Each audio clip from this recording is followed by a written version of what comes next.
All right, what is the difference between an expression and an equation? We've talked about this before, but let's put it formally down now. What's the difference?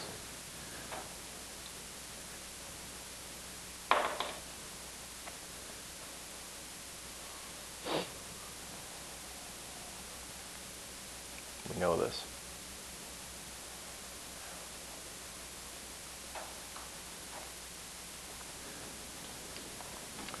Got expressions, you got equations. What's the difference? Expressions are like with words, and then equations are all numbers. I like it's a good start. Expressions have words. So if we're writing an algebraic expression from words, then we would come up with some sort of algebraic version, right? What do you see in an equation that is not there in an expression? That's what I'm asking.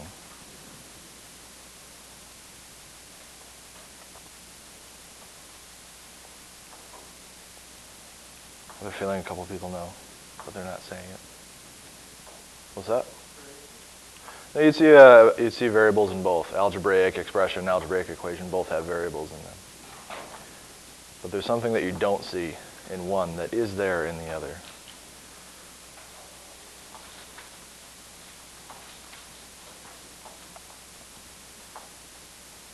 You've learned this.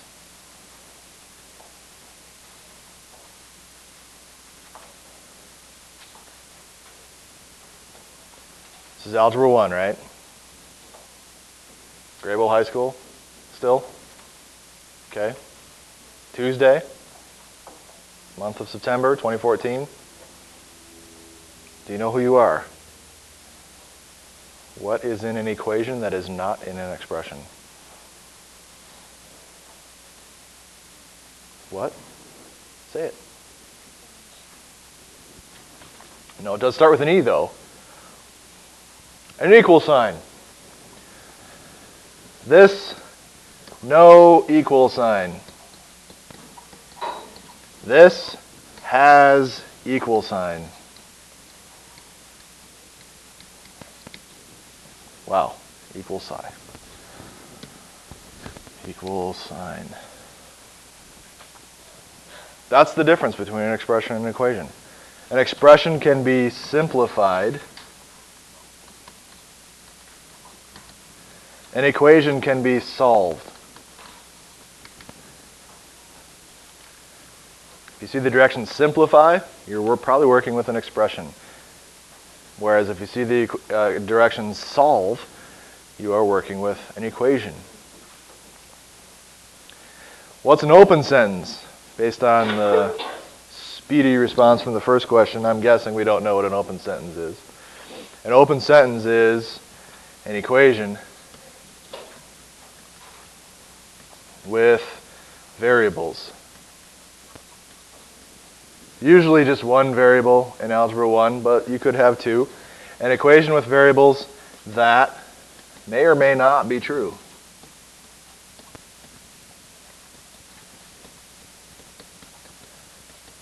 It just depends on what you plug in for those variables. You plug in a number, you get a true statement, well then it's a true open sentence for that particular number. You plug in a different number, you don't get a true statement, well then it's false for that particular number. But in general, you're working with an open sentence. Alright, so we're going to use that vocabulary that we just learned to classify these equations. Is the equation true, or is it false, or is it open? And we need to explain why. This right here is the key. You're going to see that over and over. Explain or justify. Pay attention to the directions and make sure you're doing what it's asking. All right. Do we have a true statement here? 24 plus 18. Is that the same as 20 plus 22? Yes. 24 plus 18 is 42. 20 plus 22 is 42. So they are equal. So this is a true statement. Explain. We did. Explain doesn't mean write me an essay. It means show me why. Or tell me why in a sentence. Sometimes maybe you need two sentences, but that's the idea. How about the second one? We have 7 times 8 on the left, 54 on the right. Are they equal? No, 7 times 8 is 56. And then we have 54 on the left with an equal sign, but they're not equal. So I'm going to put not equal. That's an equal sign with a slash through it. And you read that as not equal to instead of equal to. This is false. So again, explain means I'm showing that I understand that 7 times 8 is 56. I understand that we have 54 on the right-hand side, but these are not the same numbers, so I'm showing that. That is my explanation. And then my answer is false. How about the third one? Open. Are there values that we could plug in to make this true? Probably. Okay? That's the idea. I can probably plug in some value for x here that would let me simplify this side down and wind up with 54 equals 54. Do you guys agree with that? I have no idea what that number is, but I could probably do that. And maybe there's more than one number. I don't know. That's an open sentence. May or may not be true, just depending on what number you plug in.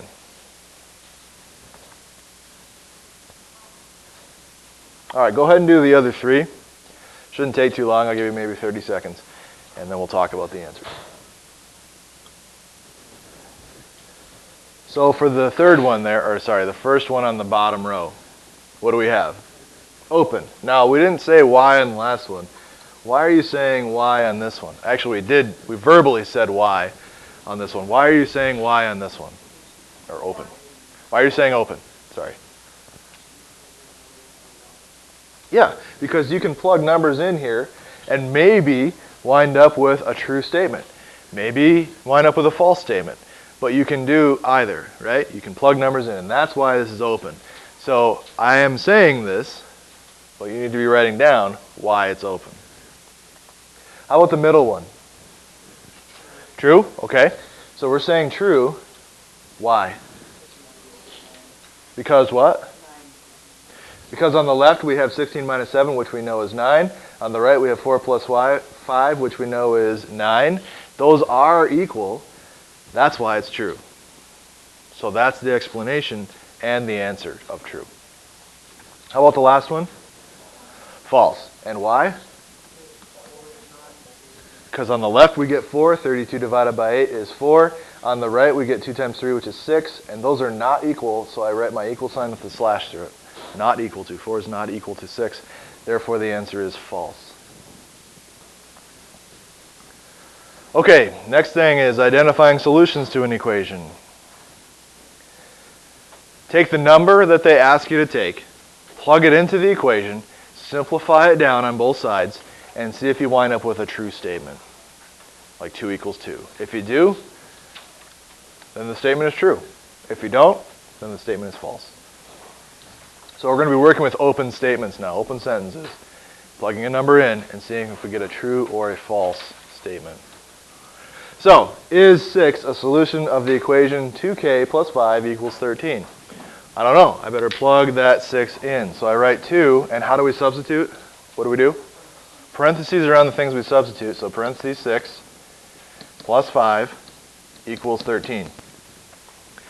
Then we just need to simplify the left side here. So 2 times 6 is 12 plus 5. We don't know if this is equal or not, so I actually should be putting a question mark above that equal sign. I like doing that, because then that shows me that you're not sure yet. So I have equal sign with a question mark over it here, 13. Well, what's 12 plus 5? 17. So now we have 17 on the left, we have 13 on the right. Are those the same? No, so instead of writing an equal sign with a question mark over it, now I'm going to write equal sign with a slash through it. These are not the same, so my answer is going to be, answer the question. Is 6 a solution of the equation? No. So the answer is no. Not false. It's no. Okay, is m equals 3 a solution to either equation? Go ahead and try both of these. See if it is or not.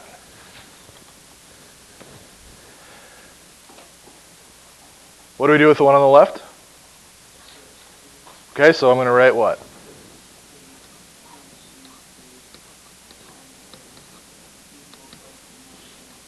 We don't know for sure, so question mark over it, equals 17.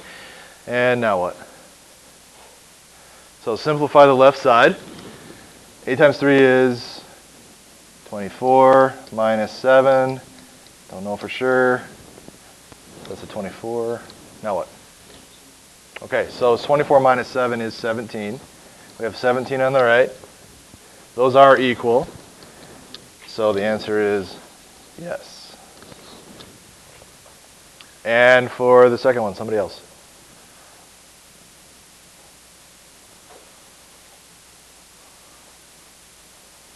I'm calling people.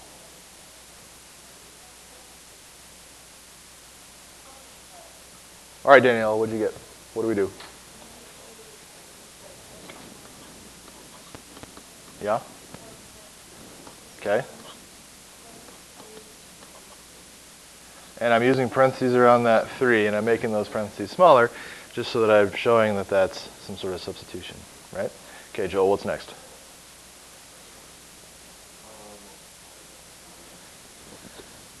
Okay, so I write. Good.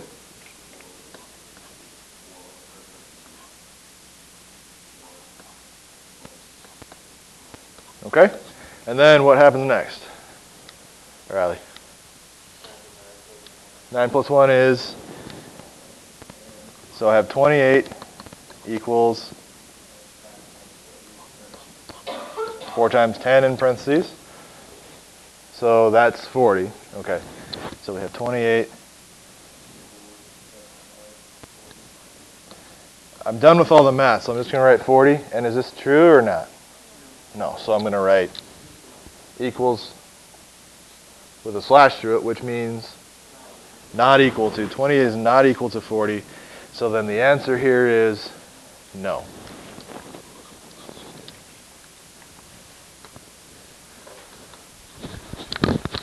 Finding solutions using mental math. A lot of times you can solve problems in your head if you're good with mental math, and I have been stressing that so far this year. So please do try to do mental math when it asks you to do mental math. There is an algebraic way to solve these. We're going to get to that pretty soon. It's just not yet. What is each solution?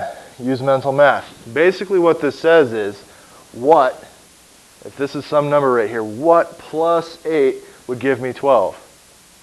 The answer is obviously 4, right? 4 plus 8 is 12. So then this number right here must be 4. So I'm going to write x has to be 4. X equals 4. The second one says, if you read it, what divided by 8 is equal to 9? The answer must be 72. Okay, so in this case, A equals 72, because 72 divided by 8 is 9. 9 times 8 is 72. Okay, here we have 12 minus what gives me 3? 9. 12 minus 9 is 3, so therefore y must equal 9. This is what we do in algebra a lot in this classes. We're going to be solving equations. Equations like this can be solved using mental math. If you think to yourself, what plus this must be this, or what minus, or what times, or stuff like that. Okay? These are what we would call one-step equations. Finding solutions using a table, a little bit more challenging than these problems are. Choose some values to substitute in for the variable and then simplify. Use a table to show your work, and then also use mental math. These equations aren't too tough to where you can't use mental math. Okay? So try to make your brain do the work for you. What is each solution? Make a table. There will be a solution to these.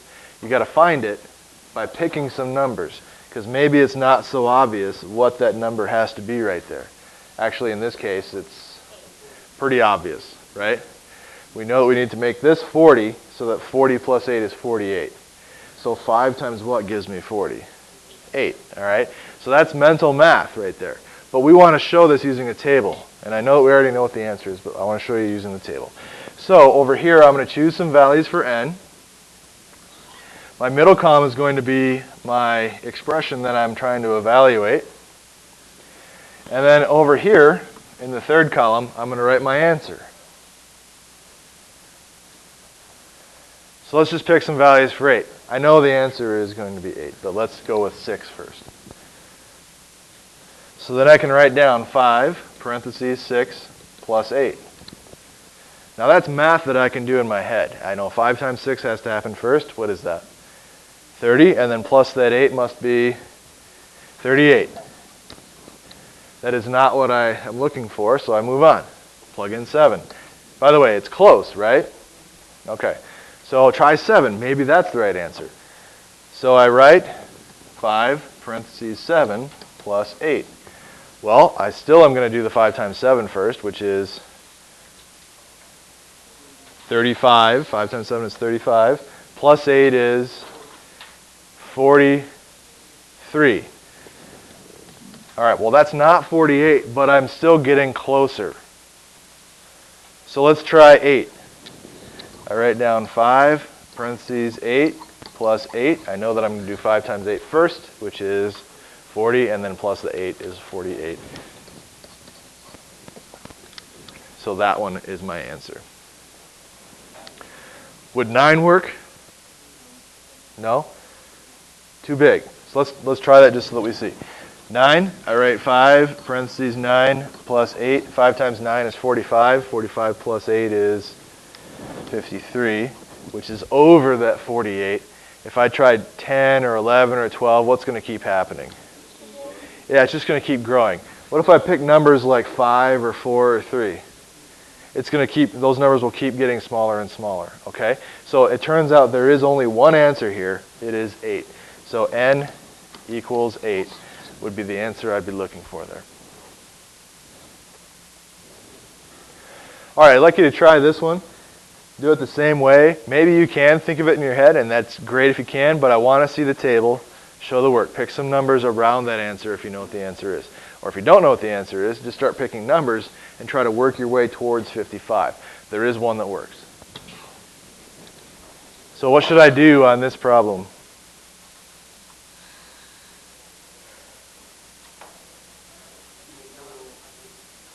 Yeah, make your table. We're going to be doing this a lot this year. So I guess you might as well just get used to it. We have p, and then we have the expression 25 minus 3p, and then we have that third column, which is going to be where our answers go. So let's just pick a number for p and see where we wind up. What's a good number to pick maybe? 14? Okay, let's try 14. So that'll be 25 minus 3 times 14. Do we know what 14 times 3 is off the top of our head?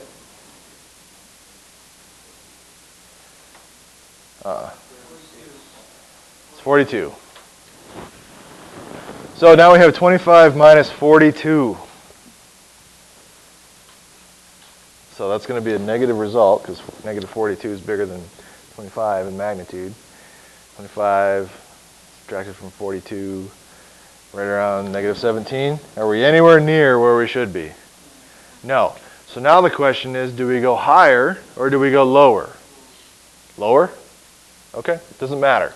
You don't really know what this thing's going to do unless you sit back and really think about what that says right there, which we'll do after we get this problem done. So I heard lower. So where should we go lower than 14, maybe? 10? Okay, let's try 10. And by the way, this is called guessing and checking. It is a valid technique for solving equations. You can use guess and check, and that's what we're doing. So I take 10, I plug it in. I got 25 minus 3 times 10. All right, what do I do first?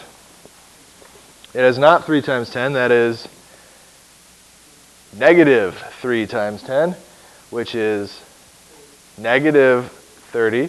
So now I have 25 minus 30, which is negative 5. All right, so let's look at the answers that we just got from these two. We have negative 17, and then our next one was negative 5. So, are we going in the right direction? Another way to ask that would be, are we getting closer to our expected answer of 55? Yeah, we are. We're moving in the right direction in our answers, which means we must be moving in the right direction for our numbers that we're plugging in. Okay? Are we moving very quickly? No. And I went from 14 to 10. So maybe I should pick a number that is farther away, right?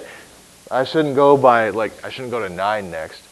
Really not even 8 or 7 or 6 or 5, because I can see that I'm not moving very quickly over here. So let's pick something that is way far away from 10, like,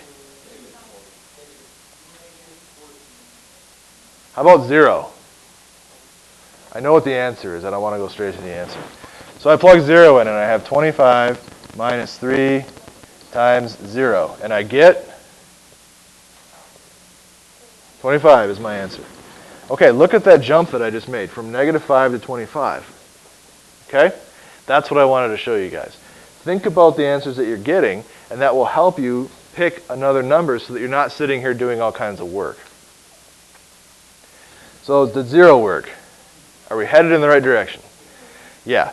So let's pick another number that continues to go in this direction. Yes. -3. Okay, let's try -3. So we have 25 minus 3, parentheses, -3. Okay, now we have 25 minus 3 times -3. What's -3 times -3? That's what that says right there. It's 9. 25 plus 9 is 34. We're still not there. Give me another number I could try. -8? Sure.